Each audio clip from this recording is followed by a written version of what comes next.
उस लड़की को पहले से बीमारी थी टीबी की। 2 बार पिछले विगत 1 वर्ष में टीबी का इलाज हो चुका था।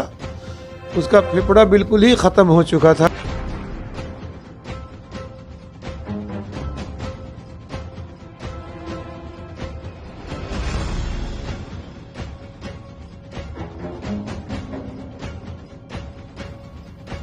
जी, हमारे यहाँ एमसीएच में 17 मरीज़ भर्ती थे, उसमें 2 की मौत हुई है।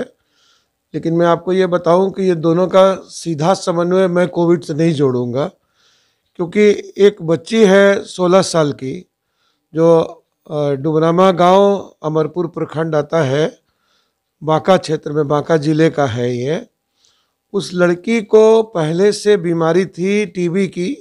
2 बार पिछले विगत 1 वर्ष में टीबी का इलाज हो चुका था। उसका फेफड़ा बिल्कुल ही ख़त्म हो चुका था। उसके अलावा उसको सेप्टिसीमिया यानी इन्फेक्शन, गंभीर संक्रमण की बीमारी थी। और वो हमारे यहाँ जो लाई गई थी वो शाम की तरफ लाई गई थी, करीब 4:30-5 बजे, और शॉक में थी। यानी शॉक मतलब ब्लड प्रेशर उसका बहुत ही निम्न स्तर पे था और ऑक्सीजन सैचुरेशन भी 65% पर ही था।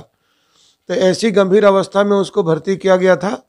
ज्ञात हुआ कि उनका ऑपरेशन हुआ था 2 सप्ताह पहले बाहर में किसी अच्छे सर्जन के द्वारा, लेकिन वहाँ उन्होंने शायद संक्रमण उनका भी हो गया था। और संक्रमित होने के बाद गॉल ब्लैडर ऑपरेशन हुआ था उससे। गॉल ब्लैडर में कोई गड़बड़ी बाद के समय में नहीं पाई गई, लेकिन पता चला कि उनका भी इलाज जो था स्थानीय किसी अस्पताल में बाहर में हो रहा था, और वहाँ पर उनमें पैंक्रियाज में सूजन थी। उसको कोविड, उसका RT-PCR भी पॉजिटिव आया। हमारे यहाँ भी जांच हुई, उसकी पॉजिटिविटी यहाँ भी हमारी कंफर्म हुई थी।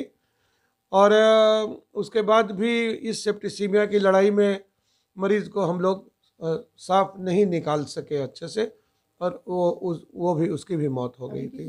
मरीज़ हैं, और अभी थोड़ी देर पहले एक मरीज़ जो भर्ती के लिए गया है, तो संभवतः 18 वहाँ भी भर्ती हो जाएगा।